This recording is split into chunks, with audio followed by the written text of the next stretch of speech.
Now, I'm aware of Mrs. Jones's diagnosis because I made sure I read the chart or talked to the nurse prior.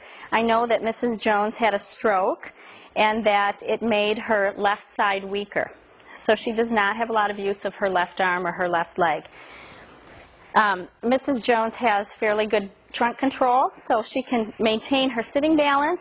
Don't forget to use the transfer belt. The transfer belt has one side that does have teeth on it, if you can see the teeth, and one side that's simply another loop for the belt to go through. You want to make sure that when you place the transfer belt on your client that you're going through the teeth side first. Explain to her that this is just a belt for her safety and that you won't make it too tight. It does need to be snug, but make sure that you still can put your hands, some fingers behind it so that it's not too tight for them. If you have extra, you can tuck that in under the belt on the side so that it's not in your way. Now, what I'd like to do is I make sure that the bed is in a proper height so that my patient can get her feet flat on the floor. And what I'd like to have you remember is that when you have a patient who's got one side that's stronger, you need to always transfer to that stronger side. Now with Mrs. Jones, her right side is stronger, so I'm going to position the wheelchair parallel to the bed on her stronger side. Before I move the wheelchair over, I'm going to swing away and remove the leg rest so that it's not in my way. And I'll do the same on the other side.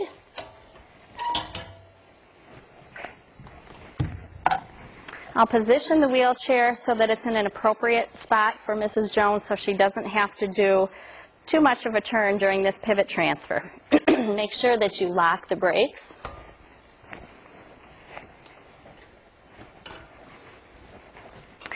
So the chair is secure. And all I'm doing is explaining to Mrs. Jones exactly what I want her to do and how the transfer will be completed. So I would say to my patient, I'd like you to please move forward in bed if you're able. If she cannot do that, you can help by doing a little bit of a scooching motion with the safety belt. Now that she's on the edge of the bed, I make sure that her feet are under her. If she's got a weak leg, I want to block that with my knee so that that leg is not collapsing out on her. So block the weak side with your knee. Sometimes you'll need to also block the foot a little bit so it doesn't slide. What I would explain to her is that on the count of 3, I'm going to help her to come to a stand. And notice I'm trying to use good body mechanics, bending my knees, keeping my back straight.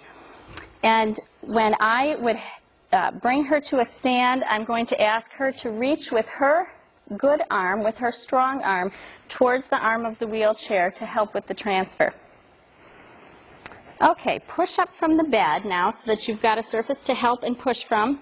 If this arm was not useful at all, I would just she'd either have it in a sling or I may ask her to tuck it into her pocket during this transfer so it's not hanging and irritating the joint. And then on the count of 3, I'll have you push up and we'll turn and sit. 1, 2, 3. And then I would remind my patient that they need to reach back for the arm of the chair and lower themselves slowly as I help them. Now when I want to get my patient back into bed, I just need to be aware that if she had a side that was stronger, I can't arrange the chair the same way it was when she came from the bed to the chair.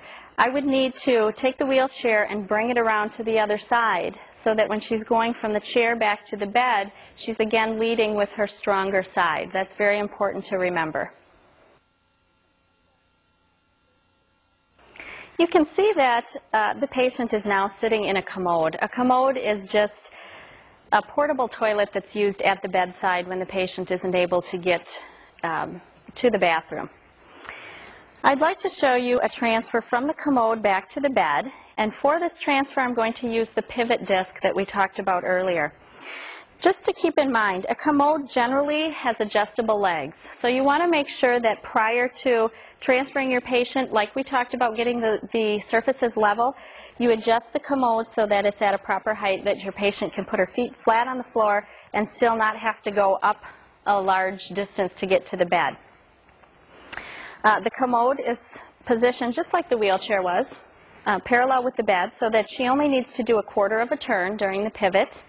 What I'm going to do, this pivot disc that I briefly showed earlier, is just placed underneath my patient's feet, and this disc works fairly easily and it will accommodate up to 300 pounds. All you do with this disc is make sure that you explain to your patient you will be helping them with this transfer. It only is to help their feet swivel while you transfer them. Her feet are placed securely on the pivot disc, and I'll do the same type of transfer I did earlier. I would ask my patient to scoot forward on the commode, and that at the count of 3, I want her to push from the arms of the commode and assist with coming to a stand while I help to transfer her back to the bed. I'm assuming now that she has equal strength in both legs. This isn't a patient that had one side weaker or stronger than the other. So I just need to be there to generally help with the come to a stand and the turn to sit. Okay, on the count of 3, I'm going to have you push from the commode, and as you get up, I'd like you to reach for the bed when you sit. 1, 2, 3. And hopefully you could see how that pivot disc just worked under her feet to swivel her so that she didn't need to worry about the lower part of her body. Now normally I would be right in front of that patient securely with the gait belt, the transfer belt, and helping her with that. But for the sake of the camera so that you could see, I was standing slightly off to the side. That's how a pivot disc is used, and you may find times that you will need to use that with a patient. But in general, it's the same type of transfer as any one-person pivot transfer. The type of transfer we'll demonstrate for you now is called a two-person assist transfer. Use this transfer when the patient is too heavy or the lift is going to be too awkward for you to do on your own.